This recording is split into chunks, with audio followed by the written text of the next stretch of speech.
Amin, saudara. Kita adalah orang-orang yang lebih daripada pemenang-pemenang. Kalau roh yang membangkitkan Tuhan Yesus itu ada di dalam kita, maka pasti kita adalah lebih daripada pemenang-pemenang. Shalom saudara semua di Toronto. Wah, senang sekali bisa ketemu lagi pada hari ini. Eh, Terakhir kita ketemu di retreat ya. Siapa tahu kita sekarang semuanya lockdown. Wow, firman Tuhan ini memberikan kepada kita Roma 8 ayat 37. Tetapi dalam semuanya itu kita lebih daripada orang-orang yang menang oleh karena Dia yang mengasihi kita. Saudara, yang di dalam semuanya itu yang kadang-kadang jadi masalah ya Saudara. Ya, semuanya itu memang termasuk coronavirus, PHK, furlough, ketidakmenentuan segala hal, ekonomi dan dampaknya dan sebagainya. Saya nggak tahu gimana di Toronto, di Los Angeles ini 60% orang tidak bekerja, unemployed atau furlough. Ini masalah yang besar. Sudah 900-an yang meninggal dunia di Los Angeles ini. Dan di Amerika sendiri sudah hampir 60.000 yang meninggal dunia. Wow. Tapi Tuhan mengatakan dan mengingatkan di dalam semuanya itu, Tuhan peduli, Tuhan tahu, Tuhan tidak meninggalkan kita. Dalam semuanya itu Tuhan tidak membiarkan kita. Di dalam semuanya itu Tuhan pasti menolong kita. Karena apa? Di dalam semuanya itu Tuhan memanggil kita lebih daripada orang-orang yang menang. Jadi yang pertama-tama kita harus yakini adalah kita ada di dalam semuanya ini untuk menang, saudara. Haleluya. Nah, saudara, eh, saya ingin mengangkat satu karakter di dalam Alkitab yang menurut saya ini orang yang lebih dari pemenang. Namanya Nehemia, saudara. Nehemia ini sebetulnya cuman seorang juru minuman. Tapi saudara, dia dalam sebuah krisis yang berkelanjutan, saudara. Ya, Yerusalem berada dalam keadaan sangat terpuruk, tembok-temboknya hancur, dan 94 tahun sebelumnya sebetulnya sudah diizinkan untuk dibangun kembali, tapi pekerjaannya mandek, saudara. Waktu Esra membangun kembali bait Allah, akhirnya bait Allah itu dibangun, orang sebetulnya technically speaking sudah bisa untuk menyembah Tuhan dan sebagainya di situ, tapi masalahnya kenapa jadi terbengkalai? Karena tembok Yerusalem masih runtuh. Runtuh, saudara. Jadi musuh itu bisa keluar masuk seenaknya sendiri, saudara. Jadi mereka tidak pernah bisa menyembah Allah itu dengan tenang, karena selalu setiap saat bisa terjadi musuh itu merusak, mengganggu, dan sebagainya. Mungkin Anda mengalami hal seperti ini dalam kehidupan saudara, atau mungkin keluarga saudara. Seolah-olah tembok yang melindungi Anda atau melindungi keluarga Anda ini runtuh. Sehingga satu hari semuanya bisa berjalan baik, besok bisa tahu-tahu kacau balau. Hari ini saudara rasanya bisa dekat sama Tuhan, berdoa, menyembah Tuhan, besoknya tiba-tiba pikiran ngaco semuanya. Hari ini semua rasa berkat Tuhan lancar, besok semuanya kacau balau. Atau mungkin dalam keluarga saudara, saudara mengalami hari ini semuanya manis-manis, semuanya istri, anak semuanya oke. Kita bisa makan sama-sama, doa, besoknya mungkin your teenage son brings in 70 demons into the house. Atau anak saudara bawa segala macam, dan nggak ada tembok, nggak ada perlindungan, nggak ada keamanan. Musuh itu keluar masuk semaunya. Dan itulah yang terjadi di dalam kehidupan Nehemia. Tapi ini secara lahiriah benar-benar mereka alami, saudara. Jadi tembok itu runtuh. Nah, saudara, itu krisis yang berkelanjutan.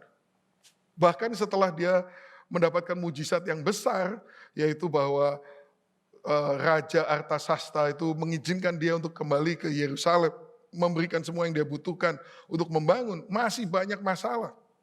Musuh ada Tobia, Sanbalat, Geshem yang terus mengganggu, yang terus menteror, mau bohongin, mau ngetrap, mau mereka memfitnah dan sebagainya, saudara. Banyak tantangan, krisis itu selalu ada. Dan saya mau ingatkan saudara, bahwa pemimpin-pemimpin yang hebat itu lahir di masa krisis. jenderal-jenderal yang terkenal. Itu tidak pernah ada yang muncul waktu damai. Pemimpin-pemimpin negara, Winston Churchill dan sebagainya, itu munculnya kapan? Kalau lagi perang dunia kedua muncul mereka, saudara. Dan saya berharap bahwa di dalam krisis yang global yang kita alami saat ini, kita semuanya bisa bangkit, saudara. Kita bisa bangkit dan menjadi pemimpin-pemimpin yang Tuhan ingin daripada kita semuanya. Contohnya Nehemia, ada beberapa hal yang perlu kita pelajari dari kehidupannya. Ya, nah saya mulai membaca dari Nehemia pasal yang 1 ayat yang pertama, riwayat Nehemia bin Hakalya. Pada bulan Kisleu tahun ke-20, ketika aku ada di Puri Susan, datanglah Hanani, salah seorang dari saudara-saudaraku, dengan beberapa orang dari Yehuda. Aku menanyakan mereka tentang orang-orang Yahudi yang terluput, yang terhindar dari penawanan, dan tentang Yerusalem. Kata mereka kepadaku, orang-orang yang masih tinggal di daerah sana, yang terhindar dari penawanan, ada dalam kesukaran yang besar, dan dalam keadaan tercela. Tembok Yerusalem telah terbongkar, dan pintu-pintu gerbangnya telah terbakar. Ketika aku dengar berita ini, duduklah aku menangis dan berkabung selama beberapa hari. Aku berpuasa dan berdoa ke hadirat Allah semesta langit. Kataku, ya Tuhan, Allah semesta langit, Allah yang maha besar dan dahsyat, yang berpegang pada perjanjian dan kasih setianya terhadap orang yang kasih kepadanya dan tetap mengikuti perintah-perintahnya. Kami telah sangat bersalah terhadap-Mu dan tidak mengikuti perintah-perintah, ketetapan-ketetapan dan peraturan-peraturan yang telah Kau perintahkan kepada Musa, hamba-Mu itu. Wow. Saudara, ini Nehemia ada di istana, di Puri Susan. Kemudian saudara-saudaranya datang dari jauh. Dia ini seorang yang hatinya memang ada di rumah Tuhan. Selalu mempunyai minat yang aktif, dia bukan orang yang pasif, dia sangat memikirkan, meskipun dia tidak berada di Yerusalem, dia selalu mikirin Yerusalem dan umat-umat Tuhan yang ada di sana. Jadi begitu datang Hanani dari jauh, langsung pertama yang dia tanyain, bagaimana keadaan saudara-saudara kita, bagaimana keadaan Yerusalem. Ya, nggak kayak orang Indonesia, kalau ketemu orang dari jauh, pertanyaan pertama, apa saudara? Udah makan belum? Udah makan belum? Ya itu kalau orang Indonesia pertanyaannya itu. Yang dipikirin perutnya aja. Saudara, kalau ini yang dia pikirkan rumah Tuhan. Nah ya sebetulnya ya kasihan juga sih. Itu si Hanani mungkin dari perjalanan jauh. Udah datang ke istana. Mungkin dia berpikir bakal dapat ditraktir makanan enak. Yang ditanyain cuman itu, nggak ditanyain udah makan belum. Habis itu waktu dia jawab, dalam keadaan susah yang kesukaran yang besar, nangis lagi. Habis nangis puasa, ya udah gak jadi makan deh. Tapi saudara, itulah Nehemia. Nah saya mau saudara belajar satu hal yang penting dalam hal ini. Yaitu begini saudara, bahwa yang namanya judgment begins in the house of the Lord. Penghakiman itu mulai dari rumah Tuhan. Saudara, Nehemia ini mempunyai hati yang sensitif terhadap Tuhan. Begitu dia mendengar ada kesusahan besar, dia langsung mikirnya ini, judgment begins in the house of the Lord. Dan saya harus bertobat. Saudara, itu yang pertama kali dia lakukan. The first thing he did is repent, berdoa, minta ampun. Saudara mungkin saudara pikir ini Tuhan apa benar yang semua bencana di dunia ini apakah itu semua dari Tuhan? Wah, saya nggak mengatakan hal itu saudara. Saya nggak percaya dengan konsep yang demikian bahwa setiap tsunami, holocaust dan sebagainya itu semuanya Tuhan. I don't think so. I think kita punya kebebasan untuk bikin kacau dengan ide kita sendiri begini ya bisa juga saudara.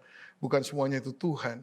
Tetapi ada banyak perkara di Alkitab ini yang dimana ada calamities atau malapetaka, itu memang Tuhan menggunakan hal-hal itu untuk apa? Untuk satu hal, untuk menarik kembali umatnya kepada Dia.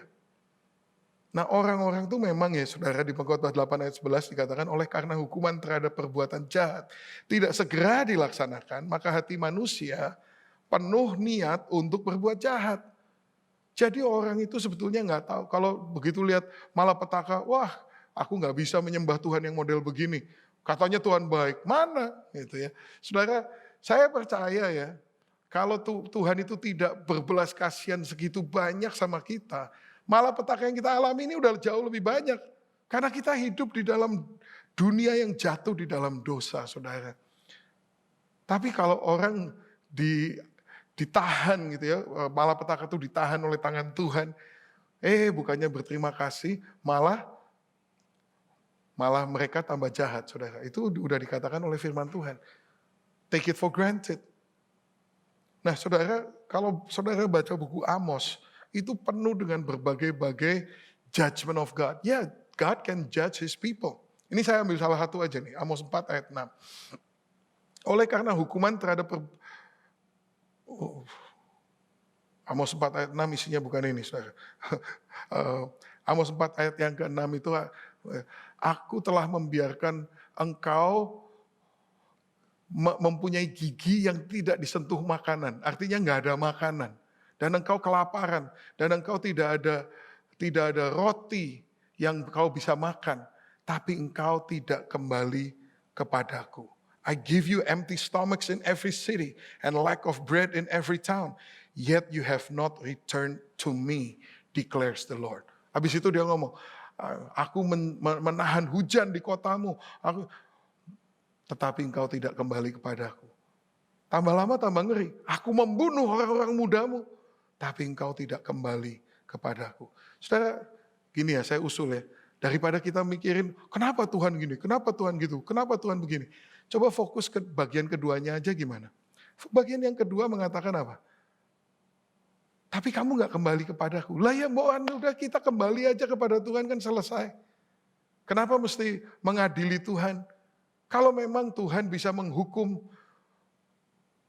by the way, Tuhan itu tidak membutuhkan izin kita untuk menghukum atau tidak menghukum dan sebagainya. Tuhan tidak perlu conform to our idea what a good God should be. He is God, you are not. Dia Tuhan, kamu bukan. So, deal with it. Memang ada Tuhan yang berdaulat. Mau apa? Mau apa? Nanti suatu hari, you percaya nggak percaya, hormat nggak hormat, tunduk atau mengepal tinju kepada dia nggak urusan. Kita kecil kok. Nanti suatu hari semua orang berlutut di hadapannya dia. Semua lidah akan mengaku, semua lutut akan bertelut. Jadi jangan sombong-sombong jadi orang, tapi kita mulai belajar dengan takut akan Tuhan. Takut akan Tuhan adalah permulaan hikmat. Firman Tuhan mengatakan. Right? Jadi kalau punya hikmat, udah kelihatannya semua hal yang buruk ini gara-gara apa? Karena orang gak mau kembali sama Tuhan. Ya sudah kita kembali saja sama Tuhan, kenapa? Makanya kalau saudara mau more than conqueror, menjadi lebih daripada orang yang menang, kunci yang pertama adalah have a repentant heart, saudara. Punyailah hati yang cepat untuk bertobat, saudara. Di sini dikatakan di 2 Tawarikh 7 ayat 13. Bila mana aku menutup langit sehingga tidak ada hujan. Bila mana aku menyuruh belalang memakan habis hasil bumi. Dan bila mana aku melepaskan penyakit sampar di antara umatku.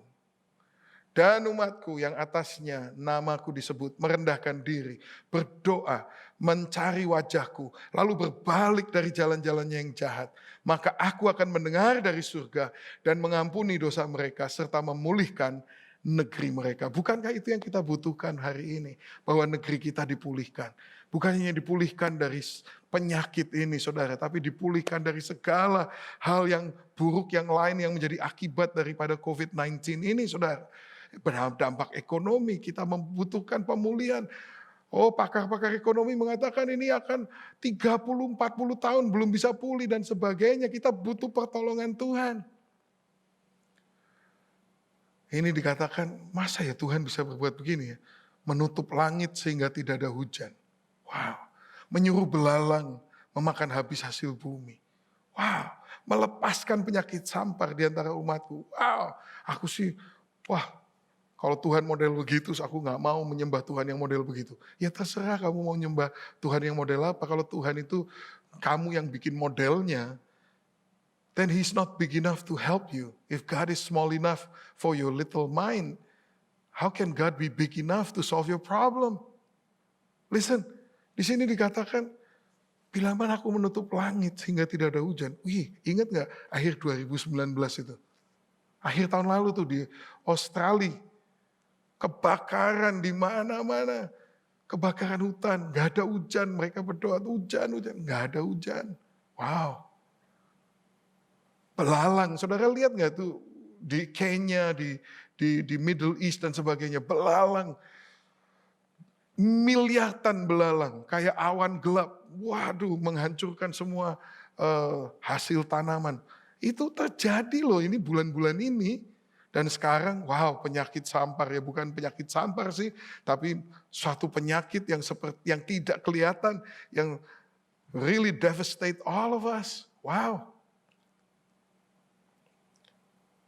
When are we gonna wake up and say, this is happening? Kapan sih kita mau bangun? Ngatain ini terjadi loh. Ini sedang terjadi. Dan solusinya bukan tergantung Trump. Bukan tergantung Xi Jinping. Bukan tergantung siapa-siapa. Tergantung siapa? Umatku yang atasnya namaku disebut. Siapa lagi kalau bukan Anda dan saya? Kita disuruh melakukan 4 hal. 1, merendahkan diri. Merendahkan diri itu ya menerima kedaulatan Tuhan di atas kehidupan kita. Stop questioning God. Kenapa begini? Kenapa begitu? Emangnya dia mesti jawab? Oh ya tapi saya nggak bisa. Well, kamu bisa nggak bisa itu urusanmu. Saya di sini untuk ngasih tahu ada Tuhan. Dan dia akan menghakimi semua makhluk pada akhirnya. Like it or not, there is a God. Like it or not, nafasmu itu pemberian Tuhan. Like it or not, hari-harimu terhitung, dia yang hitung. Kalau dia udah bilang, this is it, selesai, kamu mau nambah 1 hari pun gak bisa. That's just a fact. Ayo kita mulai dengan merendahkan diri. Dia Tuhan, kita bukan. Nah kalau udah merendahkan diri, udah posisinya benar, banyak orang itu ya suka Tuhan itu diturunin, diturun kayak bisa aja, diturunin, dibikin selevel sama dia. Kenapa begini? Kenapa begitu? Diinterogasi Tuhannya. Ayo, put him back where he belongs. He's above you, dia di atas kita. Dia yang menciptakan segala alam semesta. Fear of the Lord is the beginning of wisdom. Merendahkan diri. Habis itu apa? Then baru bisa berdoa. Saudara nggak bisa berdoa sama dia kalau dia nggak di posisi yang benar di dalam hidup saudara. Cari wajah Tuhan. Artinya punya usaha untuk menyenangkan dia. Maksudnya begini, bukan mencari dia untuk ngasih tahu dia what to do. Mencari wajahnya itu adalah what is your will? What did I miss? What must I see? Apa sih kau lagi bicara apa sama kami? Jadi kalau ada calamity, ada sesuatu yang buruk, saudara mawas diri dong, tanya sama Tuhan, what's going on God? What can I repent? Begini saudara, apakah calamity atau malapetaka itu berhubungan langsung dengan dosa kita atau tidak? Itu urusan kedua. Tapi kalau ada judgment apapun juga, bukankah yang terpenting adalah, aku nggak tahu ini apa ini, tapi yang satu yang penting, aku mau benar di hadapanmu Tuhan. Nah ini, orang merendahkan diri, berdoa dan mencari wajahnya itu begitu. Lalu berbalik dari jalan-jalannya yang jahat. Kalau ada yang memang kita harus bertobat, ya bertobatlah saudara. Berbalik dari jalan-jalan yang jahat. Ini Tuhan masih mild, kasih kita, kasih kita yang mild saudara. Dia izinkan ada corona ini saudara ya. Saya pikir-pikir lagi ya. Saya dengerin khotbah banyak di internet. Saya heran, Kebanyakan khotbah-khotbah itu cuman trying to make people feel better about themselves. Menghibur, menguatkan, memberikan pengharapan, gitu-gituan aja. Nggak banyak yang khotbah tentang repentance. Padahal di Alkitab itu Tuhan menggunakan segala macam malapetaka itu sebagai corong, like a megaphone, untuk mengingatkan orang, hey come back to me, come back to me. Saudara, gara-gara corona ini, saudara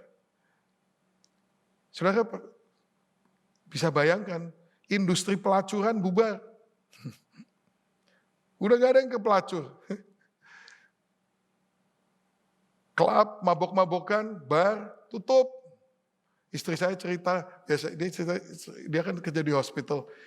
Biasanya itu yang masuk emergency room, tabrakan, itu banyak sekali saudara orang. Itu di emergency mostly people tabrakan, kecelakaan, dan mostly adalah drunk driving. Zero sekarang drunk driving. Corona is good for this thing, saudara. Saudara bisa bayangkan nggak orang-orang yang suka nyeleweng gitu ya. Mungkin orang Kristen juga ada. Bapak-bapak sekarang mau nggak mau harus di rumah kan, harus memenuhi panggilanmu jadi imam di keluarga kan. Harus jadi imam di keluarga. Jadi suami yang benar, bapak yang benar. Sekarang dulu banyak alasan. Sibuk lah di rumah marah-marah doang kalau udah kerja terus. Ya kalau cuman kerja. Emang gua nggak tahu. Banyak orang yang kelihatannya sibuk kerja.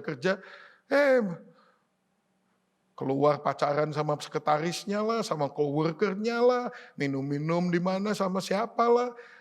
Belum yang kalau di Amerika sini itu ada website namanya Ashley Madison buat orang-orang yang mau hook up sama orang-orang lain yang mau nyeleweng. Gila ya, ada website ya saudara, orang nyeleweng ketemu orang nyeleweng. Tinder date, all those unholy hookups in clubs and lounges, bubar semua. Happy ending massage, bubar, udah gak ada orang pergi massage. Terpaksa di rumah, diberi kesempatan untuk bertobat. Diberi kesempatan untuk jadi imam di dalam rumahnya. Saudara, sudah bertobat? Sudah menjadi imam? Sudah menjadi suami? Hai suami, kasihilah istrimu seperti Kristus mengasihi jemaat dan menyerahkan dirinya baginya. Wow, Efesus 5:22. Sudah kita lakukan, dulu banyak alasan karena sibuk kan. Sekarang Anda udah menyerahkan dirimu untuk istrimu enggak? Saya tanya tadi beberapa teman-teman, suami-suami itu saya, kamu sekarang jadi banyak sibuk bersihin rumah enggak? Iya semua iya. Saya juga saudara, saya belum pernah bersihin rumah segini banyak di dalam hidup saya. Kayaknya belum pernah, dapur saya dari dulu menurut saya bersih-bersih, tapi sekarang kok kayaknya tiap hari mesti saya bersihkan. Nggak taunya dulu itu istri saya. Sekarang saya di rumah, ya lebih banyak masak, lebih banyak nyuci, lebih banyak bersih-bersih. Istri saya dulu yang melakukan. Wah, saya belajar, I repent. Belajar jadi suami yang benar, jadi bapak yang benar di rumah, mendoakan istri, mendoakan anak. Ada baiknya saudara. Jadi nomor 1, mau jadi more than conquerors. Number 1, repentant heart. Milikilah hati yang cepat untuk bertobat. Sensitif, Tuhan aku ini menyenangkan engkau enggak ya? Ujilah aku dan cobalah aku. Selidiki kalau ada hal yang jahat di dalam hatiku. Itu harus jadi hati kita saudara. Nehemia begitu dengar ada masalah, first thing, pertobatan. Dan di akhir dari chapter 1 itu, ayat 11 mengatakan, ketika itu aku ini juru minuman raja. Nah, jadi juru minuman itu interesting juga saudara. Kalau you pikir ya, juru minuman itu tugasnya minum anggur raja sebelum raja minum. Artinya apa? Supaya kalau ada yang ngeracun raja itu selamat. Juru minuman mati. Jadi raja itu ya kalau si Nehemia minum anggurnya terus dia sehat walafiat gitu ya, terus dia minum juga. Tapi kalau habis si Nehemia minum terus dia kelojotan berbuih-buih mulutnya, mungkin raja bilang, oh that does not look so good. Maybe I should not drink that wine and bye-bye Nehemia. Jadi Nehemia ini ya cuman dipakai badannya doang saudara. Padahal otaknya ini brilian. Terbukti dari kisah ini, dia seorang pemimpin yang luar biasa, seorang yang very smart. Nggak dipakai, cuman badannya doang yang dipakai. Cuman buat bempernya raja. Wow, how demeaning ya, betapa direndahkan sekali. Tapi saudara, karena pelayanannya dia, maka raja nggak bisa diracun sama siapapun di seluruh negara itu. Kecuali oleh Nehemia. Satu-satunya orang yang bisa ngeracun raja adalah Nehemia. Hebat nggak tuh saudara?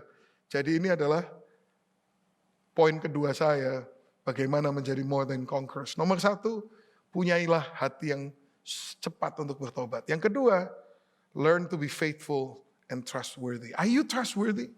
Saudara ini orangnya bisa dipercaya nggak? Kalau ngomong A itu A, kalau ngomong B itu B. Bisa nggak orang pegang omongan saudara? Istrimu tuh percuma nggak sih dia percaya sama saudara?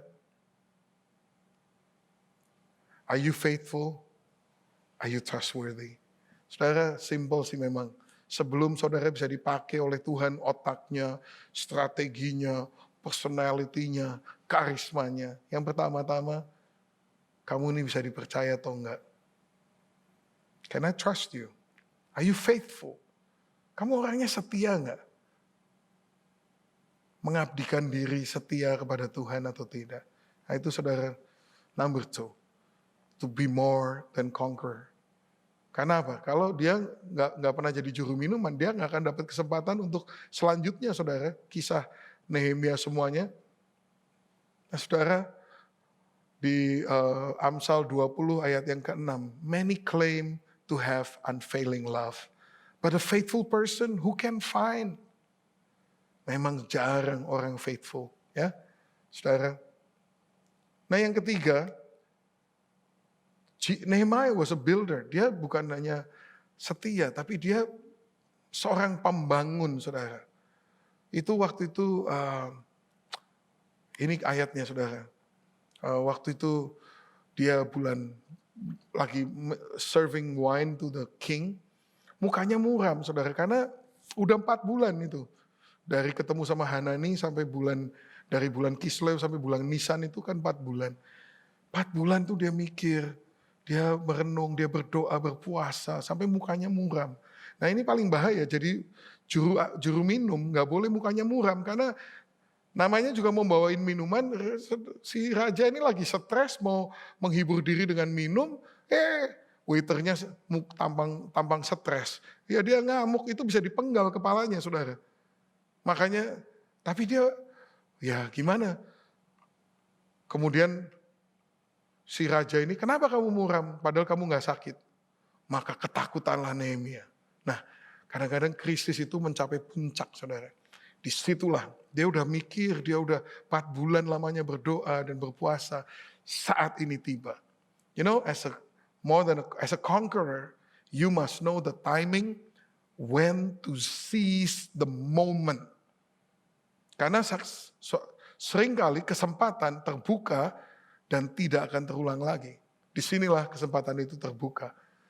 Di saat semestinya lehernya dipotong, raja malah ngomong gini, lalu kata raja kepadaku, jadi apa yang kau inginkan? Apa yang kau inginkan? Pasti dia kaget dengar itu. Maka aku berdoa kepada Allah semesta langit. Doa paling pendek yang tercatat di Alkitab. Ini di sini. Karena ini lagi kritis di depan raja. Doanya gak bisa panjang-panjang. Mungkin setengah detik. Kemudian jawabku kepada raja. Jika raja menganggap baik dan berkenan kepada hambamu ini, utuslah aku ke Yehuda, ke kota pekuburan nenek moyangku, supaya aku membangunnya kembali. Being a builder start with a commitment. Aku akan membangunnya kembali. Emang kamu udah pernah bangun tembok? Ya belum. Kamu pernah bangun Yerusalem? Belum. Punya pengalaman sebagai arsitek? Belum. Insinyur sipil? Belum. Tapi aku sudah berdoa 4 bulan ini. Aku punya beban yang besar untuk kesejahteraan bangsaku. Aku punya beban. Aku akan membangunnya kembali. Caranya gimana? Aku akan coba dengan sebaik-baiknya. Saudara, ini kunci yang ketiga. Kunci pertama, repentant heart. Kunci kedua, faithful and trustworthy. Kunci ketiga, skillful and hardworking. Karena dia builder. Gimana jadi skillful? Anda mau jadi conqueror, harus skillful, harus punya skill maksud saya. Masa banyak orang tuh nggak pernah maju, nggak pernah mulai karena merasa belum punya skill. Saya katakan, coba perhatikan Nehemia tuh gimana mendapatkan skillnya. Nehemia itu dapat skillnya tuh dari apa? Dari persiapan sebaik-baiknya yang dia lakukan. Habis itu dia dengan terjun ke lapangan. Saudara kalau mau belajar berenang, berapa banyak saudara bisa belajar berenang kalau nggak pernah nyemplung ke dalam air? Ayo, terlalu banyak orang itu berteori demi teori. Seringkali yang diomongkan di gereja juga teori. Hanya teori saja. Kapan saudara mau mempraktekannya dalam kehidupanmu? Mau belajar berapa lama lagi bahwa suami itu harus mengasihi istri seperti Kristus mengasihi jemaat? Ya udah mulai aja berkorban buat istri. Berkorban itu artinya you gak suka yang dia mau tapi you turutin maunya dia. Mengorbankan perasaanmu sendiri, ya itu namanya berkorban. Ya maksudnya selama itu masih lurus dalam kehendak firman Tuhan. Tapi semua, saya udah 30 tahun lebih counseling orang pernikahan, ya orang ribut gitu ya. Saya heran how much trouble two people can make for themselves. Masalahnya intinya satu, people don't get what they want, and they get mad. And they want to force the other person to give them what they want. Udah, urusannya cuma itu aja. Itu. 30 tahun sampai habis rambut saya ini ngurusin orang bertengkar, berkelahi, urusannya cuma itu. I want something from you and you don't give it to me. You need to change so that bosen, tahu gak saudara? Saya terus terang bosen counseling. Karena menurut saya itu buang waktu, gak ada gunanya. Karena sebenarnya sudah ada jawabannya, cuman orang itu ngotot, gak mau terima, mau kemauannya sendiri.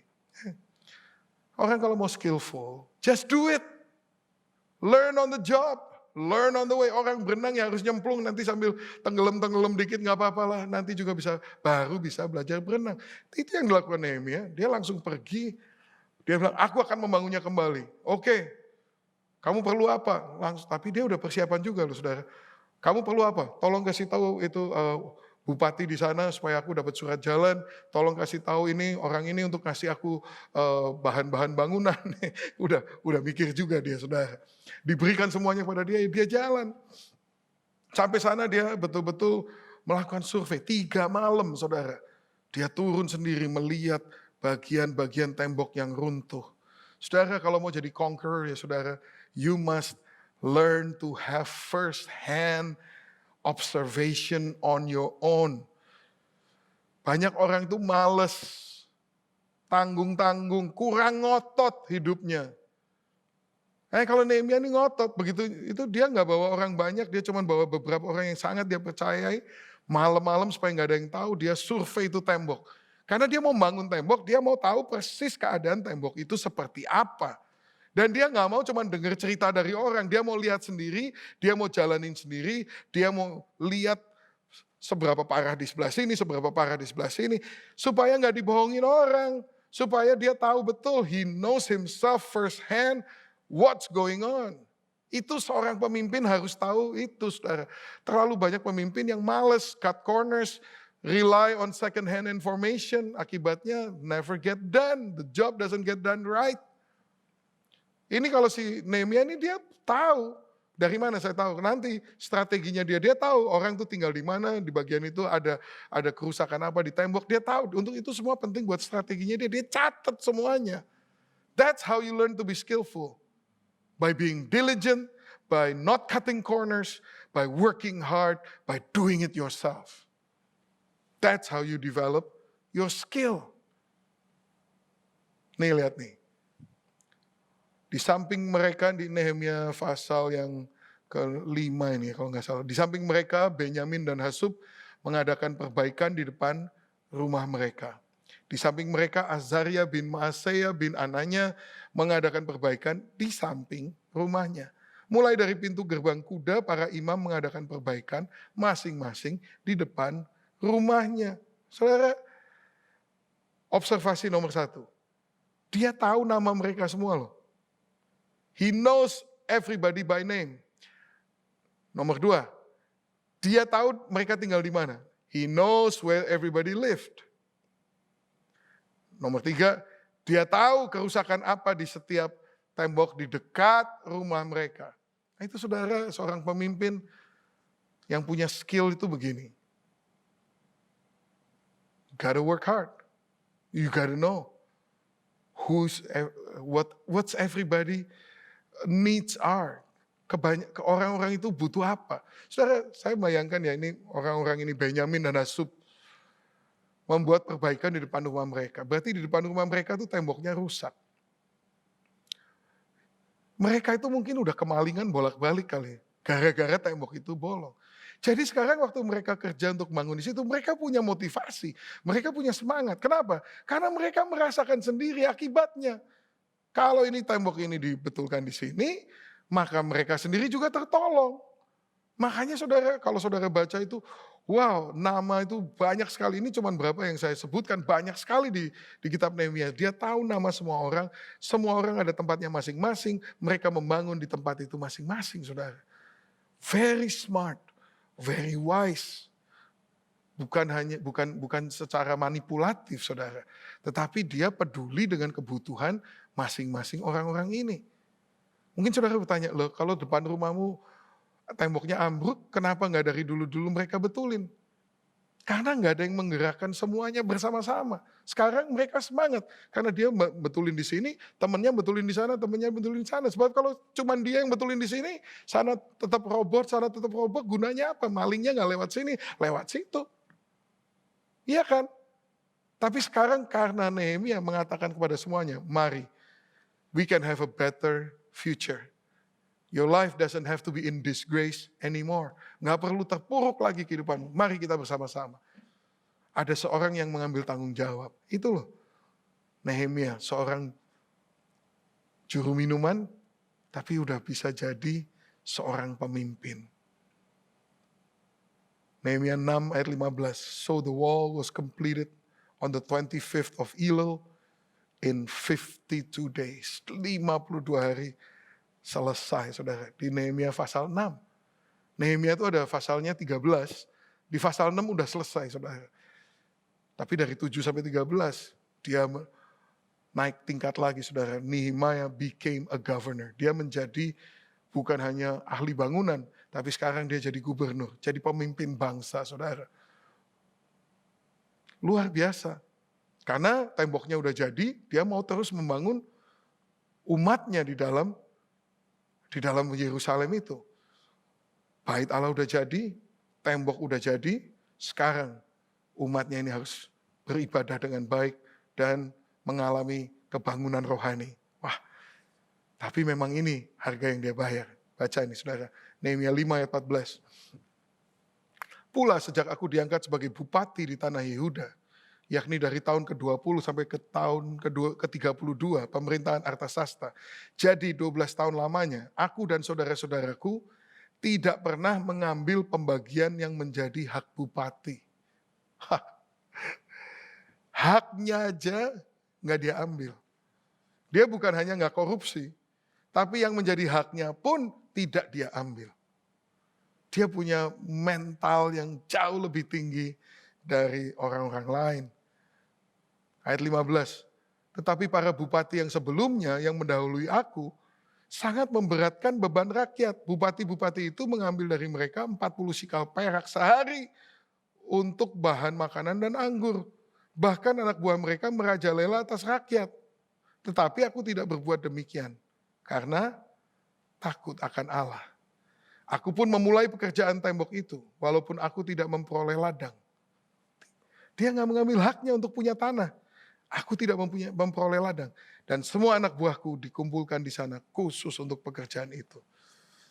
Makanya yang keempat yang saudara butuhkan untuk menjadi more than conqueror adalah to be wise and anointed. Number one, to have a repentant heart. Number two, to be faithful and trustworthy. Number three, to be skillful and hardworking. Number four, to be wise and anointed. Mau jadi wise and anointed? Ya ini, jadilah orang yang seperti Nehemia, yang gak egois, yang gak self-centered, yang gak cari keuntungan buat dirinya sendiri. Tapi dia mempunyai takut akan Tuhan. Semua yang dia lakukan bagi Tuhan. Makanya dia tidak mengambil haknya itu sebagai suatu ibadah buat dia. Karena dia melakukannya buat Tuhan. Saudara, disitulah Tuhan akan memberikan wisdom and anointing. Katakan Nehemia 8 ayat 9. Lalu Nehemia, yaitu kepala daerah itu, dan Imam Esra, ahli kitab itu, dan orang-orang Lewi yang mengajar orang-orang itu, berkata kepada mereka semuanya, hari ini adalah hari kudus bagi Tuhan Allahmu.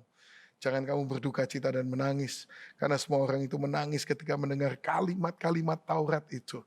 Sudah berapa ratus tahun mereka nggak mendengar Taurat Tuhan diucapkan, dibaca.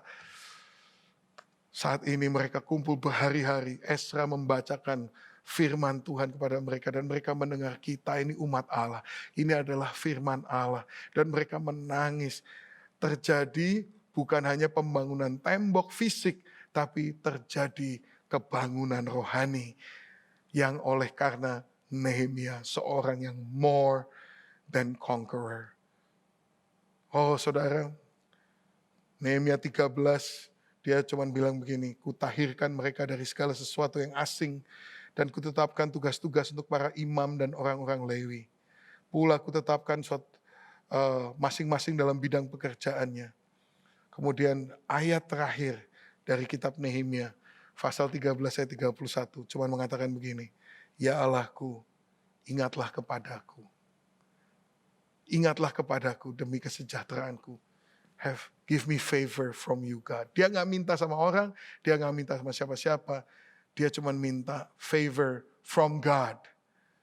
Saudara, more than conquerors. Di saat-saat sulit COVID-19 ini, new champions arise in the time of crisis. Will you be that champion? Apakah Anda yang akan menjadi orang-orang yang menang itu? Hari ini saya ceritakan tentang kehidupan seorang yang bernama Nehemia, yang benar-benar menjadi seorang yang menang di tengah-tengah krisis yang begitu sulit. Modalnya,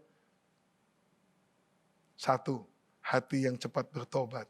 Dua, punya kepribadian yang bisa dipercaya. Setia.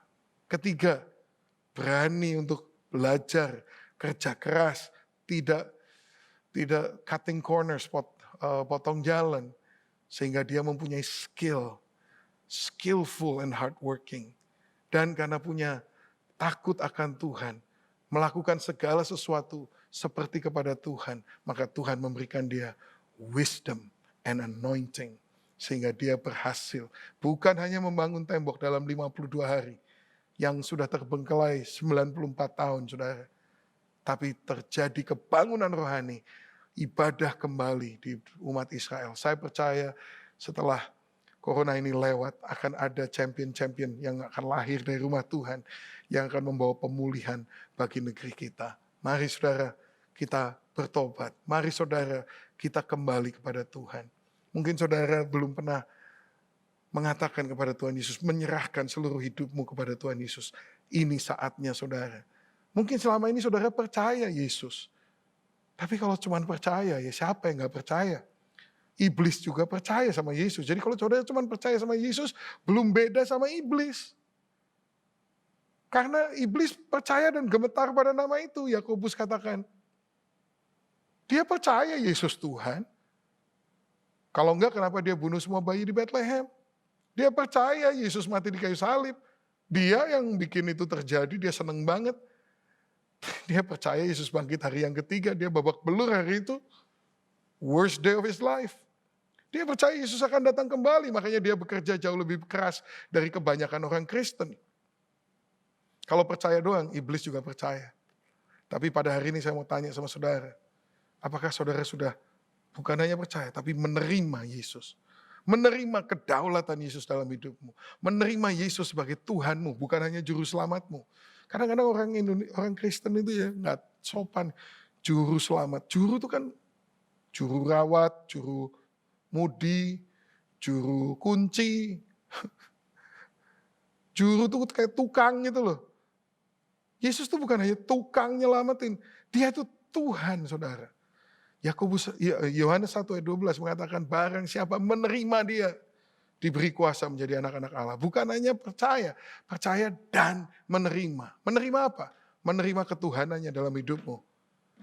Banyak orang Tuhannya ya dia sendiri. Oh percaya sama Yesus, kalau dia kasih advice yang baik ya diturutin, kalau dia bisa memberkati ya diterima, kalau dia bisa menyembuhkan ya dia bersyukur. Tapi tidak berarti dia menyerahkan hidupnya, Tuhan engkau Tuhanku silahkan hidup atau mati aku serahkan kepadamu, kaya atau miskin, senang atau sengsara itu hakmu atas hidupku, aku serahkan semua angan-anganku, cita-citaku, masa depanku aku serahkan kepadamu. Gak banyak orang ngomong begitu loh. Makanya saudara saya mau tanya, sudahkah saudara menerima Yesus? Mungkin saudara tumbuh di gereja, dari kecil saudara di gereja, percaya. Tapi belum menerima, belum terjadi serah terima, kepemilikan hidup saudara, kepemilikan hak untuk masa depan, hak untuk angan-angan. Hakmu itu belum saudara letakkan di kaki Yesus dan mengatakan, aku milikmu. Terjadilah kepadaku sesuai kehendakmu. Saudara, miliki hati yang bertobat, saudara. Kembali kepada Tuhan. Atau mungkin saudara sudah Kristen tapi hidupmu ada banyak dosa tersembunyi. Mari saudara, akui dosamu di hadapan Tuhan, minta ampun sama Dia, berbalik dari jalanmu yang jahat. Maka Tuhan akan mendengar doa kita dan memulihkan negeri kita. Kalau itu saudara mau lakukan, saya akan pimpin saudara dalam doa saat ini. Saya nggak maksa, tapi saudara lakukan kalau ini adalah keinginan saudara. Mari kita berdoa bersama-sama. Tuhan Yesus, katakan sama-sama saudara, Tuhan Yesus, saya mengaku saya berdosa. Tapi aku bersyukur bahwa Engkau telah mati di kayu salib untuk menebus dosaku. Terima kasih Tuhan, Engkau tidak berdosa, semestinya aku yang mati di kayu salib itu. Tapi aku berterima kasih Engkau menebus aku. Aku menerima pengampunan-Mu. Dan aku mau menerima Engkau di dalam hidupku. Bukan cuma sebagai tukang pembersih dosa. Tapi aku menerima Engkau dalam hatiku sebagai Tuhanku yang mutlak berkuasa atasku. Aku serahkan hidupku kepadamu. Mulai hari ini aku milik-Mu. Masa depanku milik-Mu. Aku kaya, aku miskin, keputusan-Mu. Hidupku milik-Mu. Terimalah aku sebagai anak-Mu. Aku menerima Engkau sebagai Tuhanku. Di dalam nama Bapa, Putra dan Roh Kudus.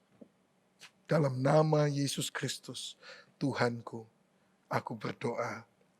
Amin. Saudara sekalian, kalau saudara berdoa, doa ini, saudara berdoa yang terpenting dalam hidupmu, maka saudara sudah lahir baru, saudara sudah diampuni dosanya. Sekarang saudara belajar hidup sebagai anak Tuhan. Anda memerlukan satu keluarga rohani untuk menolong saudara. Saudara sudah ditempatkan, di sini ada gereja. Datang kepada gembala saudara, hubungi mereka, nomor atau website mereka, supaya mereka bisa follow up saudara. Jangan lari saudara, justru saudara perlu untuk bersekutu dengan saudara-saudara seiman, supaya saudara bisa bertumbuh, supaya iblis tidak bisa menjerat saudara kembali. Amin. Mari saudara kita bersyukur kepada Tuhan, dan biarlah Tuhan memberkati saudara dan menjadikan saudara-saudara sekalian lebih dari pemenang.